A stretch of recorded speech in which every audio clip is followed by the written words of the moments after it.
Doctor Sachin Raj అత్యాధునిక world class physiotherapy treatment తో అన్ని రకాల నొప్పులకు శాశ్వత పరిష్కారం. నమస్తే సురేష్ గారు.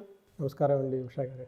రీసెంట్గా 18వ తారీఖు మనం చూసుకుంటే ధనుస్సు రాశిలోకి శుక్రుడు ప్రవేశించారు కాబట్టి ఈ రాశి వారికి ప్రత్యేకించి ఏ విధంగా ఉండబోతుంది, రాశుల యొక్క మార్పులు ఏ విధంగా ఉండబోతుంది, ఎటువంటి ఇంపాక్ట్ చూపించే అవకాశం ఉంటుంది అని చాలామంది అడుగుతూ ఉంటుంటారు. 25 రోజులు ఖచ్చితంగా ఇంపాక్ట్ ఉండే అవకాశం ప్రతి రాశికి ఉంటుంది కాబట్టి ఏ రాశికి ఇంపాక్ట్ చూపించే అవకాశం ఉంటుంది అంటారు? ఉషా గారు, ఇది చాలా ఇంపార్టెంట్ తెలుసుకోవటం.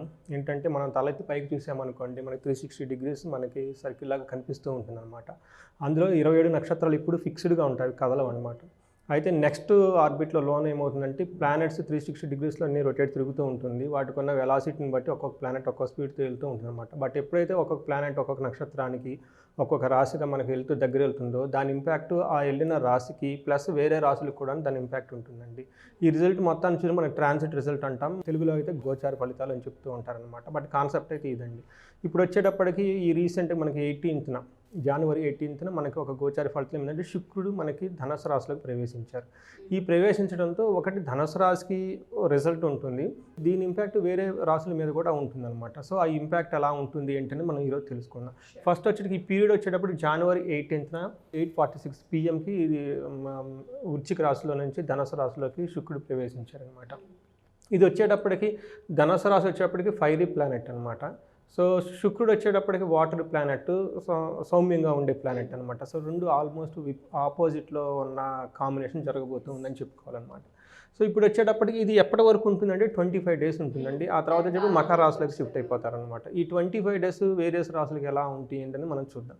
ఫస్ట్ మనం తెలుసుకోవాల్సింది ఏంటంటే అసలు శుక్రుడు అంటే ఎవరు, వాళ్ళు ఏం చేస్తారని మనకి కరెక్ట్గా తెలుసుకుంటే రిజల్ట్ ఎలా ఉంటుందో చెప్పడం చాలా ఈజీగా ఉంటుంది. మనకి ఏం చేస్తారంటే మనకి ప్రొఫైల్ అంటాం, లేదంటే పోర్ట్ఫోలియో అంటాము, లేదంటే డిపార్ట్మెంట్ అన్నట్లు బ్రహ్మ కూడా ఈ నవగ్రహాలకి కొన్ని డిపార్ట్మెంట్స్ కొన్ని జాబ్స్ ఎలకేషన్ చేసి ఉంటారండి. శుక్రుడికి వచ్చేటప్పటికి వాళ్ళ పోర్ట్ఫోలియో ఎలా ఉంటుందంటే లేదంటే వాళ్ళ డిపార్ట్మెంట్ ఎలా ఉంటుందంటే వాళ్ళు దేనికి రెస్పాన్సిబుల్ ఈ నవగ్రహాలను మనం తెలుసుకుంటే చాలా ఈజీగా ఉంటుంది. వీళ్ళు శుక్రుడు వచ్చేటప్పుడు శుక్రాచార్యులు అని చెప్పినప్పుడు వీళ్ళు గురువు గారితో సమానం, అంటే దానవులకు గురువు గారు అనమాట. కానీ చాలా శుభగ్రహం, మంచి గ్రహం అనమాట.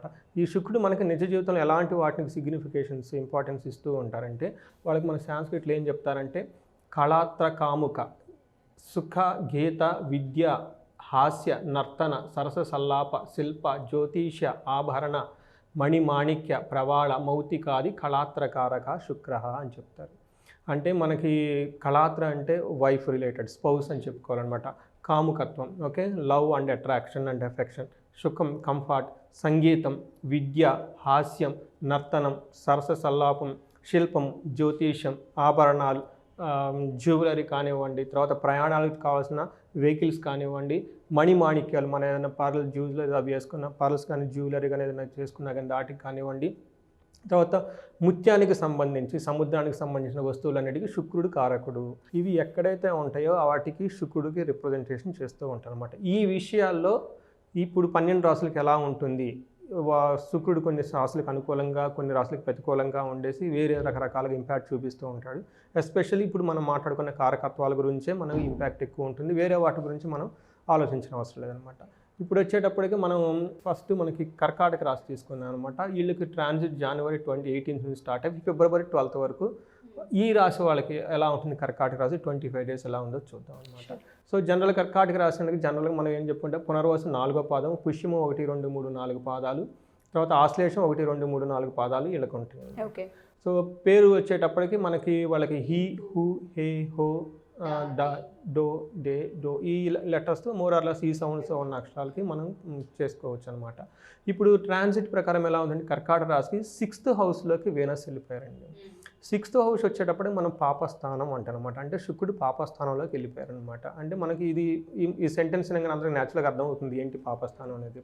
సో ఈ శుక్రస్థానాలకి పాపస్థానానికి వెళ్ళిపోవడంతో ఏమవుతుందంటే పాపస్థానం 6th హౌస్ని రోగ, రుణ, రిపు అంటారనమాట. అంటే వాళ్ళకి రోగాలను రిప్రజెంట్ చేస్తుంది, తర్వాత శత్రువులను రిప్రజెంట్ చేస్తుంది.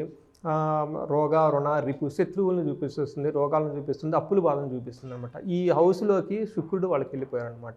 ఇది మనకి ఏమవుతుందంటే ఈ ఒక చిన్న స్టేట్మెంటే మనం అనుకోవచ్చు, వీటికి సంబంధించిన శుక్రుడు మంచి యోగాన్ని ఇవ్వడు అని చెప్పుకోను అనమాట. ఇప్పుడు మనకి సాంస్క్రిట్లో ఏం చెప్తారంటే అండి, మన యాన్షియన్ స్క్రిప్చర్లో విరోధాచ శత్రుపీడాంచ జ్ఞాతీనాంచ విరోధత ఆయాసో ధారాపుత్ర ద్వేష్టే షష్ఠగతే భృగునందనే అని చెప్తారన్నమాట. అంటే మనకేం చెప్తారంటే విరోధం కలుగుతుంది, డిస్ప్యూట్స్ వస్తాయంట. శుక్రుడు 6th హౌస్లో ఉండటం వల్ల శత్రుపీడ, అనవసరంగా శత్రువు అంతకుముందు వాళ్ళ పని వాళ్ళు మన పని ఉంటాం, సడన్గా ఏదో వచ్చి మనకు ఒక ఇరిటేషన్ లాంటివి చెప్పించేసి వెళ్ళిపోతూ ఉంటాం అనమాట. జ్ఞాతీనాంశ విరోధత అంటే చుట్టాలు బంధువులు కూడాను మనల్ని ఫోన్ చేయటం, ఏదో ఒక విధంగా మనకి ఇబ్బంది విధంగా పెట్టే విధంగా మాట్లాడటం అవన్నీ చేస్తూ ఉంటారు అనమాట.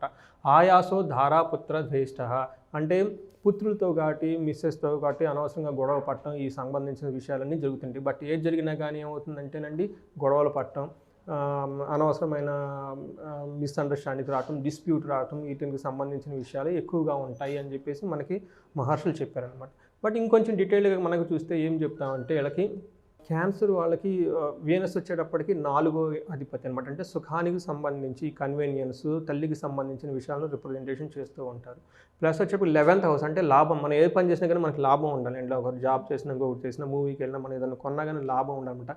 ఈ టైంలో లాభానికి సంబంధించి, ఫ్రెండ్స్కి సంబంధించిన విషయాలకు సంబంధించి అనుకూలంగా ఉండదు అని చెప్పేసి వీళ్ళకి 6th హౌస్కి వెళ్ళటం వల్ల అదే మనకి క్లీన్గా చెప్తుందన్నమాట. డొమెస్టిక్ రిలేటెడ్ కానివ్వండి, ప్రాపర్టీ రిలేటెడ్ మ్యాటర్ కానివ్వండి, ప్రొఫెషన్స్లో కానివ్వండి, వీళ్ళకి ఎక్కువ అంత మంచి అనుకూలమైన టైం కాదు అని చెప్పుకోవాలన్నమాట. 6th హౌస్ ఏమవుతుంటే మీకు ఆల్రెడీ చెప్పాను, అప్పులు కానివ్వండి, రోగాలు కానివ్వండి, శత్రువుల వల్ల వాళ్ళ గురించి వీళ్ళకి ఛాలెంజెస్ ఎక్కువ వస్తూ ఉంటాయి అనమాట.